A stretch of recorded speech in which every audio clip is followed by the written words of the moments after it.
Gracias. Bueno, muy bien.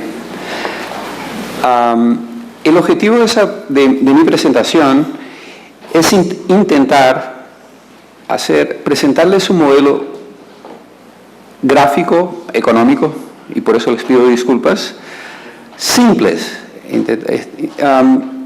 de cómo un economista o la racionalidad económica interpreta las varias decisiones y la toma de decisión y los dilemas que enfrentan los varios agentes frente al cumplimiento del derecho a la salud.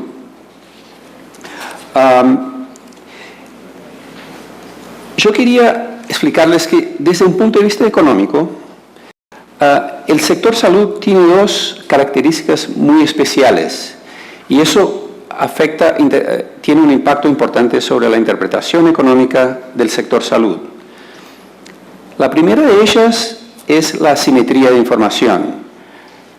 Hay una diferencia muy grande de conocimiento y de información que tiene el paciente y el médico cuando el paciente llega al consultorio del médico, por ejemplo, ¿no? Se supone, y todos nosotros esperamos que sí, que el médico sea una persona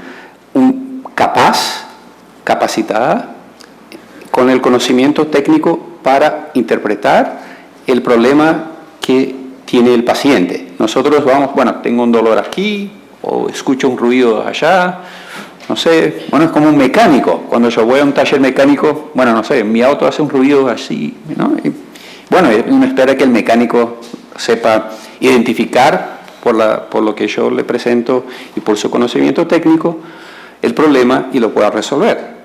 La situación es muy parecida frente a un médico. El otro elemento importante, y un paréntesis, esa asimetría de información es reconocida por las dos partes.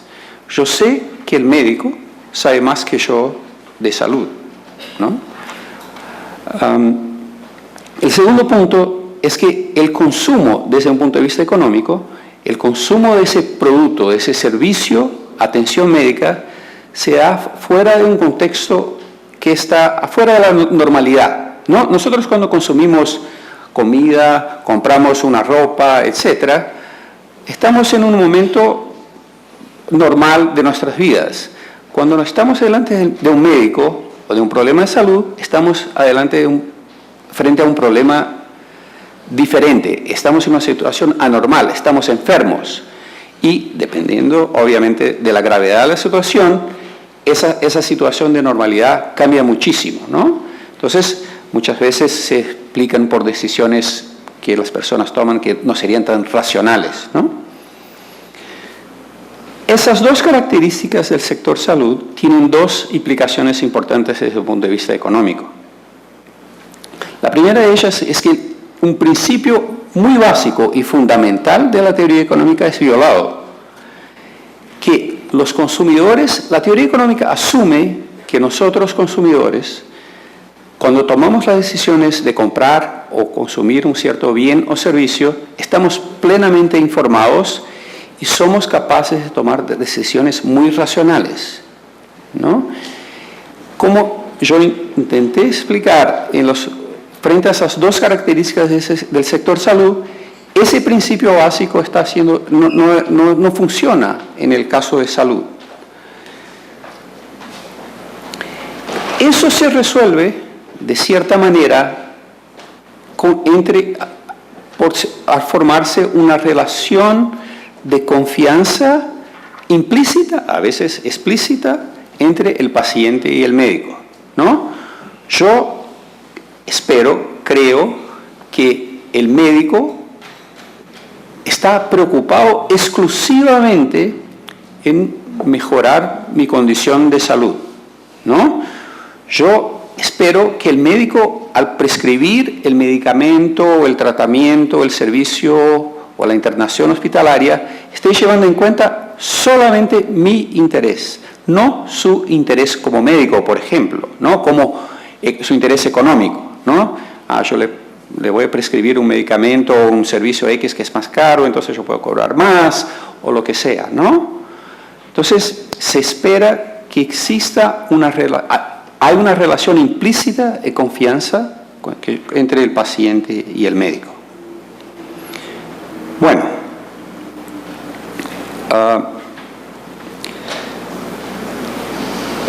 entonces, esa relación de confianza entre el paciente y el médico implica que yo estoy delegando a ese agente, a esa otra persona, la capacidad y la autoridad para actuar sobre mi cuerpo, sobre mi condición de salud, con el objetivo de asegurar mi mejor bienestar físico y mental, ¿no?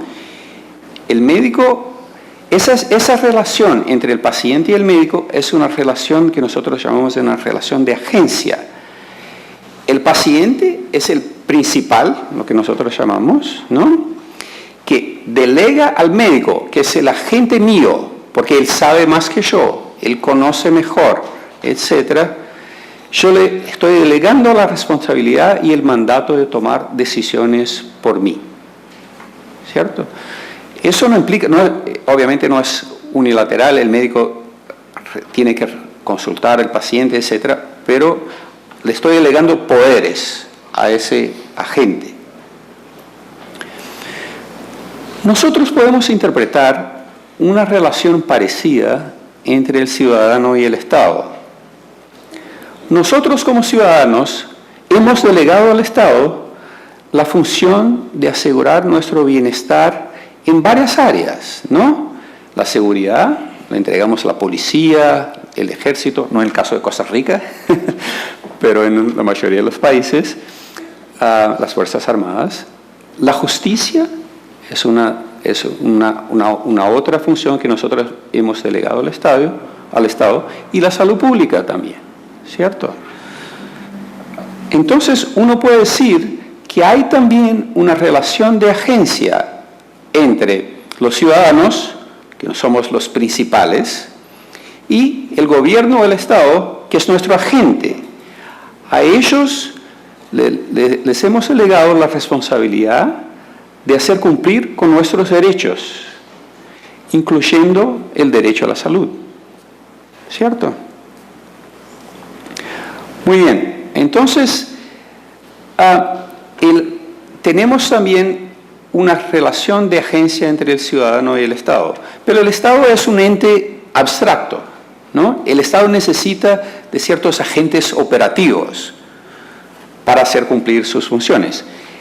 El primer agente operativo, uno puede pensar, es el Poder Ejecutivo, que tiene la responsabilidad de priorizar la asignación de recursos, de definir protocolos de atención médica, por ejemplo, de asegurar la provisión de servicios de salud, y en ciertos países, en la mayoría de los países de América Latina, también ofrece la provisión directa de servicios de salud, ¿no?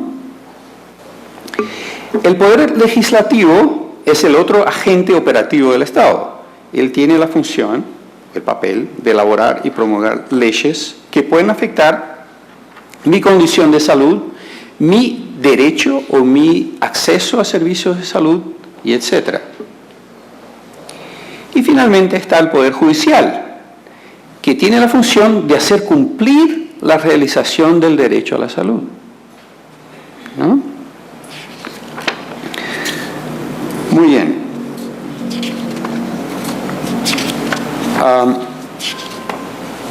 Ahora vamos a pasar a cómo hacemos una representación económica de ese contexto, de esa relación de agencia. Bueno, vamos a empezar con el médico como agente de este paciente, ¿no? Bueno, ok.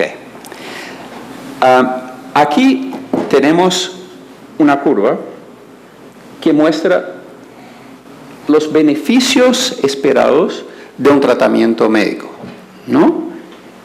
Nuevamente, nosotros economistas trabajamos con simplificaciones de la realidad. La realidad es algo muy abstracto para nosotros. Bueno, esa curva uno puede asumir que tiene más o menos ese formato. ¿Qué quiere decir?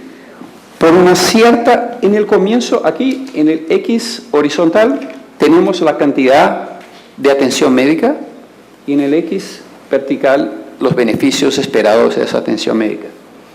Bueno, en el comienzo, si yo proveo una cantidad de servicios X0, yo genero un cierto beneficio. Se espera que al comienzo más servicios generan mucho más beneficios, ¿no?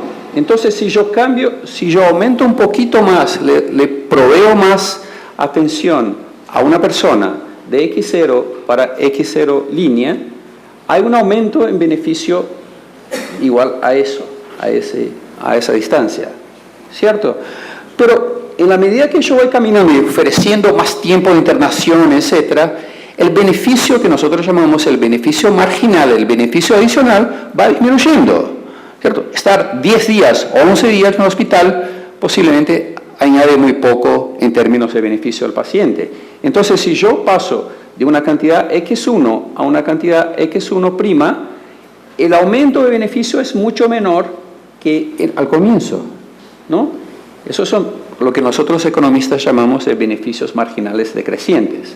Bueno, eso asume que va hasta un cierto punto, XN, de cantidad de atención médica, que a partir del cual más servicios no generan beneficios adicionales a esa persona.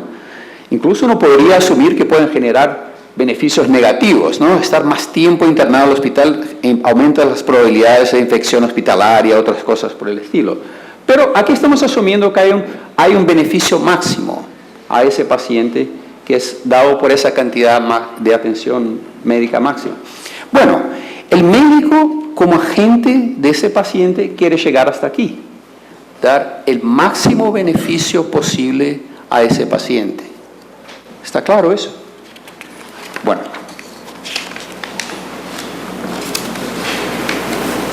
Ahora tenemos un nuevo agente que tenemos que llevar en consideración, que es la sociedad, todos nosotros. El médico, como yo he dicho, en esa relación de agencia se espera que el médico esté solamente mirando el interés de ese paciente individual. El médico no está preocupado con el punto de vista de la sociedad. Y la sociedad tiene otra preocupación. Tiene preocupación con los costos de esa atención médica. Y aquí, por simplificación, estamos asumiendo que los costos aumentan de manera lineal en la medida que la atención médica va creciendo. Entonces, ahora tenemos en el eje vertical beneficios y costos. Bueno. Ok. Aquí yo quería llamarles la atención para 3 puntos importantes en esa relación entre costos y beneficios. En primer lugar está esa cantidad de servicio de atención X estrella, que es a donde lo que nosotros llamamos el beneficio social es maximizado, es máximo. Es decir, la diferencia entre el beneficio y el costo es máxima, ¿no? Aquí es un poquito menos, aquí es un poquito menos. Entonces, desde un punto de vista social, proveer esa cantidad de servicio es lo mejor, porque maximiza el beneficio del paciente y la sociedad está preocupada con la utilización de recursos no solamente para salud, pero también para educación, para seguridad, para transporte, etc. Bueno, sin embargo, hay un otro punto que es importante, que es el punto XZ, es a donde los costos y los beneficios son iguales, es decir, el beneficio social neto es 0, ¿no? Yo puedo proveer servicios hasta ese punto y aquí el costo para la sociedad es igual al beneficio para la sociedad, porque la sociedad también valora el beneficio que obtiene esa persona. A partir del punto XZ o de la cantidad de servicios XZ, el costo social neto es mayor que el beneficio. Es decir, podemos llegar a un punto a donde la cantidad que es óptima o máxima de beneficio para ese paciente genera un beneficio que desde un punto de vista social es menor que el costo social de proveer ese servicio. Entonces, para la sociedad, esta provisión XM genera un costo social neto positivo. Es decir, los costos son superiores a los beneficios para la sociedad. Bueno, entonces, el dilema que tenemos todos los agentes económicos es hasta dónde proveer. Nosotros paramos en el punto a donde el beneficio social es máximo, vamos hasta donde el beneficio social es igual al costo social, es decir, yo le doy más beneficio a ese paciente, pero gasto todo el beneficio social o lo utilizo hasta el máximo, o voy hasta donde el beneficio para el paciente es máximo, aunque eso implique un costo social positivo para la sociedad. Esas son decisiones muy difíciles para la sociedad y son decisiones que son fundamentalmente, de cierta manera, políticas o de visión del contrato social que la sociedad establece. Entonces, como yo decía, la sociedad puede pensar, bueno, yo me voy, apreté el botón, yo voy hasta aquí, hasta donde el beneficio social es máximo, ¿cierto? O yo voy hasta aquí, hasta donde el beneficio social es cero, pero yo puedo dar toda esa cantidad más de beneficios a esa persona. Yo valoro la vida o el beneficio médico o el beneficio de salud que esa persona puede tener. Y eso es importante porque la salud para la mayoría de las sociedades tiene un beneficio intrínseco, un beneficio por sí mismo, ¿no? Que las personas valoran que todos nosotros tengamos el máximo, la mejor condición de salud posible. Entonces la sociedad de repente puede estar dispuesta a ir hasta acá, ¿no? La pregunta es si la sociedad está dispuesta a ir hasta acá, hasta donde el beneficio para el paciente es máximo, pero el costo social es positivo. Yo estoy dispuesto a retirar, lo que implica el costo social neto positivo es que yo estoy sacando recursos de otras áreas, de educación, de seguridad, de transporte, de justicia, para proveer atención a esa persona. Esa es una decisión social, es una decisión política, digamos, el contrato social. Y es una decisión que no es nada fácil. Los países pueden llegar, y a veces hay casos a donde pueden estar dispuestos a llegar hasta este punto, ¿no? En varios casos, cuando se tomó la decisión, por ejemplo, de proveer atención al SIDA en el momento que se dio en los años 80, 90, en ese momento posiblemente estábamos algo en esa área, posiblemente, a donde el costo social era posiblemente superior al beneficio social. Bueno, pero eso es una decisión social que la sociedad tiene que tomar.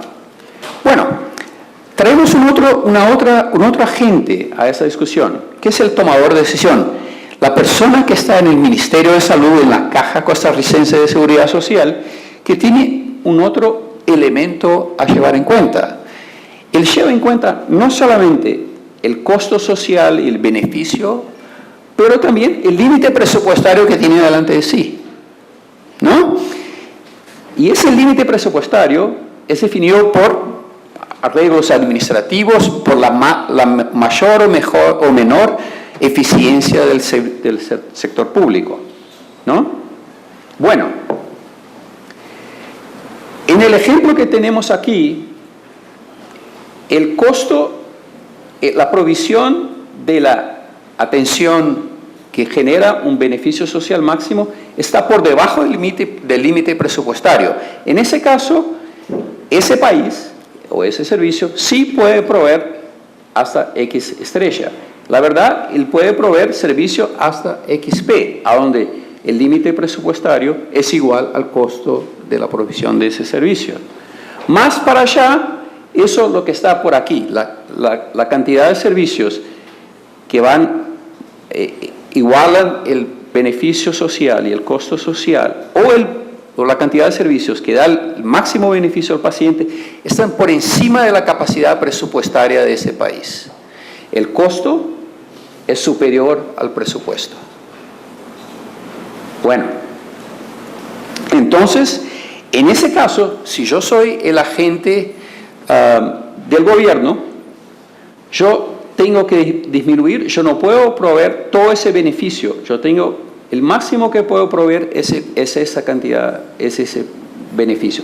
Yo puedo trabajar en esa área, ¿no? Yo no, en principio, mi presupuesto no permite ir más para allá de aquí. ¿Está claro eso? Yo estoy consciente que no puedo proveer todo el beneficio que la sociedad de repente podría estar dispuesta porque yo no tengo recursos en mi presupuesto. Bueno, ahí traemos un nuevo agente a la discusión, el juez. ¿Cómo es que el juez, o cómo representamos la visión del juez? Don Fernando, por favor, cierre tus oídos por favor. Bueno, el juez tiene delante suyo un caso. El paciente llega, o una persona llega al juez con un caso diciendo, señor, me están proveyendo una cantidad de servicios XA que me genera un beneficio BA y un costo CA, pero hay mucho más beneficio que yo puedo tener a través de ese tratamiento médico y yo quiero más. Pero me dicen que hay un límite presupuestario. Bueno, entonces yo voy a la justicia y como ha dicho don Fernando en su presentación, el límite presupuestario no es parte del razonamiento del juez. Yo saco esa línea verde que tenía aquí de mi lógica, ¿no? Ese no existe. Yo voy a basarme, tú me estás diciendo que te ofrecen esa cantidad de servicio a esos costos y esos beneficios y hay todo un beneficio aquí, un costo social que yo voy sí a llevar en cuenta, pero no el límite presupuestario, ¿no? Bueno, si el juez se comporta como un agente de la sociedad, lo que él va a proveer sería la cantidad, o decir, bueno, ok, señores, provean la cantidad de servicios a esa persona que va hasta X estrella. ¿Por qué? Porque esa es la cantidad de servicios que va a maximizar el beneficio social neto. La diferencia entre el beneficio y el costo para la sociedad como un todo es máxima. ¿No? Bueno, eso note que esa decisión el juez la tomaría y no hay ningún problema que él la tomara, aunque si el límite presupuestario fuera por aquí, por debajo. Esa es una decisión que hace sentido social, aunque presupuestariamente no fuera posible hacerla. Es decir, por cuestiones administrativas o por ineficiencias, etcétera, o porque ese gobierno asigna muy pocos recursos al sector salud, desde un punto de vista social, podría hacer sentido proveer esa cantidad de servicios aunque estuviera por encima del límite presupuestario, porque desde un punto de vista social sí hay un beneficio neto que es maximizado a ese punto. Bueno, hay una otra manera de pensar del juez. El juez, y como se ha dicho, él puede decir, mira, hay una serie de alternativas de tratamiento que se pueden proveer y en la cual yo puedo pensar que la sociedad sí podría ir hasta una cantidad de tratamiento que sería XZ, a donde el costo y el beneficio son iguales. Voy hasta este punto. En este punto yo estoy intentando generar más beneficio al paciente, pero sin generar costos adicionales o positivos sociales netos a la sociedad, ¿no? Sin embargo, si yo voy como juez seguir lo que dijo el médico tratante, y si el médico tratante dice que lo mejor para ese paciente es proveer la cantidad de servicios que maximiza el beneficio al paciente, Yo sí voy a dar a ese paciente, le voy a dar como mi decisión judicial que le provean la cantidad XM, aunque eso implique un costo social mayor que el beneficio social. Yo soy, en ese caso, un agente del paciente. Entonces, el dilema del juez está entre ser un agente del paciente y un agente de la sociedad. ¿Hasta dónde, en qué área, hasta dónde va el juez en su decisión? Ese es un dilema que no es nada fácil y yo no quería estar en la posición de don Fernando o lo que sea, ¿no? Porque es un dilema que no se resuelve de manera sencilla, ¿no? Es un dilema que tiene el juez que está se confrontando con una posición. Yo sí tengo la oportunidad de dar más beneficio a esta persona, pero al mismo tiempo yo estoy consciente que genero costos a la sociedad. La duda que me pongo es, ¿voy hasta donde los beneficios generados a ese paciente son superiores al costo, o son inferiores, los beneficios de ese paciente son inferiores al costo social, o si yo voy hasta donde el costo y el beneficio son iguales? O puedo tomar la decisión de proveer lo que desde un punto de vista como sociedad genera el beneficio máximo, pero estoy consciente que a ese paciente sí se podría dar más beneficios, le podrían generar mejor condición de salud. Esa es la manera como el economista o nosotros economistas haríamos la representación de esos dilemas. A nosotros no nos cabe decir hasta dónde ir o hasta dónde parar, ¿no? Lo que estamos diciendo es, esas son las implicaciones de las decisiones que los varios agentes tienen. Bueno, muchas gracias.